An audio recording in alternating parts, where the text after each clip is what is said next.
দুৰ্বৃত্তই নিশংসভাৱে হত্যা কৰিলে পত্নীক। শোকস্তব্ধ স্বামীয়ে হাতুৰিৰে কোবাই কোবাই ভাঙিলে নিজৰেই ঘৰ। বকৰ ২ নং চেকাদাৰীত সংঘটিত হৈছে এক মৰ্মান্তিক ঘটনা। পত্নীক দুৰ্বৃত্তই হত্যা কৰাৰ পিছত স্বামীয়ে গ্ৰহণ কৰিলে এক কঠোৰ সিদ্ধান্ত।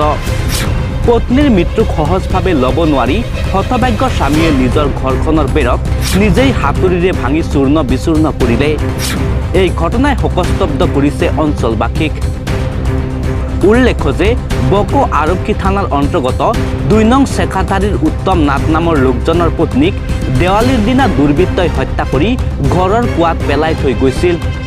বিগত ২৪ অক্টোবৰৰ নিশা দেৱালীৰ বাবে গাঁৱলৈ ওলাই গৈছিল স্বামী উত্তম নাথ। স্বামীৰ অনুপস্থিতিৰ সুযোগ লৈ সেইদিনাই দুৰ্বৃত্তই উত্তম নাথৰ পত্নী ভিতুমণি নাথক হত্যা কৰি তেওঁৰ ঘৰৰ চৌহদৰ কুৱাত পেলাই দিছিল। পিছদিনা পুৱা ভিতুমণিৰ মৃতদেহ উদ্ধাৰ হৈছিল। জানিব পৰা মতে হত্যাৰ সন্দেহত ইতিমধ্যে মনোৰঞ্জন সূত্ৰধৰ নামৰ এজন লোকক বকো আৰক্ষীয়ে কৰায়ত্ব কৰে আৰু পিছত জেললৈ প্ৰেৰণ কৰে।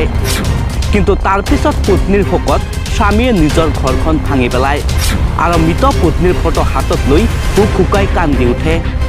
স্থানীয় ৰাইজে অপৰাধীক ফাঁচি দিয়াৰো দাবী জনায়।